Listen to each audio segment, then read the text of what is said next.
Bonjour à tous, dans cette vidéo on va aujourd'hui aborder les dénivelés positifs. Alors d'abord les dénivelés positifs légers dans lesquels on va pouvoir continuer à courir, notamment avec la technique du running bâton qu'on a vu dans une vidéo précédente, mais on va y apporter une petite variante pour avoir un petit peu plus de puissance. Ensuite on verra les dénivelés positifs à fort pourcentage dans lesquels on est souvent amené à marcher. Alors on verra 2-3 façons différentes de se propulser. Alors juste un petit rappel rapide du running bâton. On se souvient qu'il était important de ne pas pousser à chaque foulée, ce qui serait extrêmement énergivore et puis destructeur du bon schéma de la course à pied, mais qu'on ne poussait que toutes les 3 foulées et que dans les foulées intermédiaires, finalement l'énergie qui avait été donnée par cette propulsion était maintenue par le balancement des membres supérieurs, le bon schéma de la course à pied.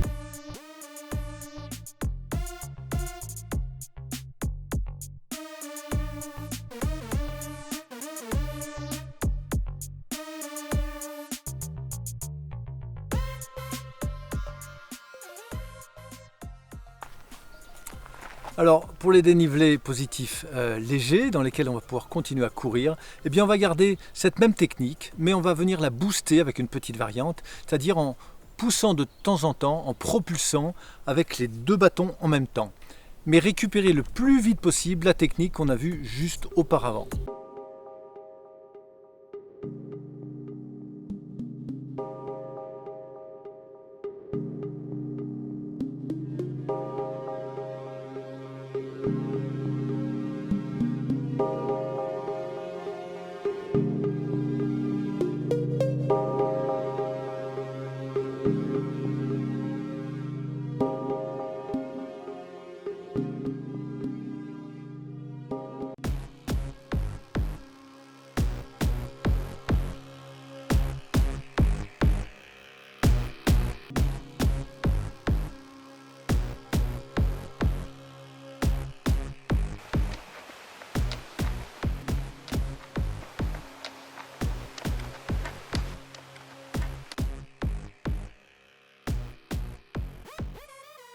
Avant d'aborder les forts pourcentages, on va juste rappeler que la propulsion, la technique de propulsion avec le bâton, de façon à ne pas perdre d'énergie et de ne pas se blesser, il faut bien se rappeler que la propulsion se fait avec le haut, la partie postérieure haute du bras, de toute la partie postérieure de l'épaule. La sensation de travail peut même venir jusque dans le grand dorsal, ce grand muscle qui descend jusqu'au bassin.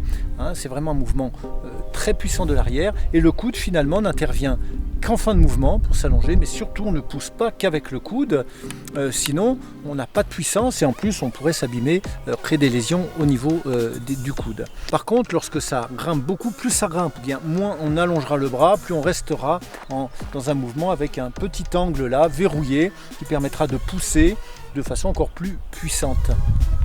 Et la propulsion se fait toujours avec le bâton incliné vers l'arrière.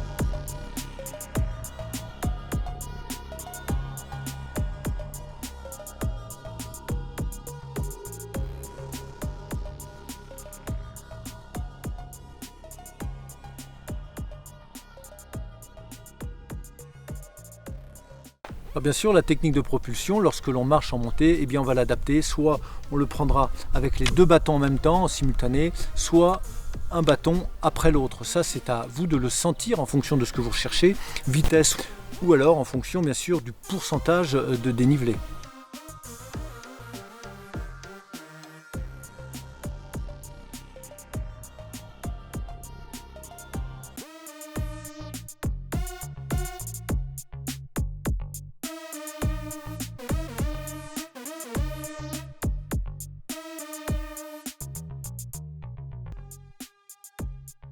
Une petite variante super intéressante qui va permettre de pousser de façon puissante.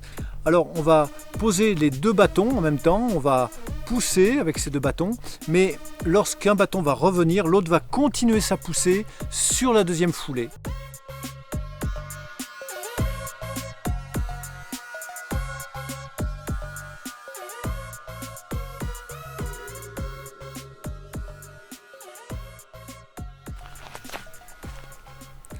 Alors là, c'est vraiment une variante qui est intéressante parce qu'elle apporte vraiment un relâchement des membres supérieurs tout en gardant une bonne puissance dans la propulsion.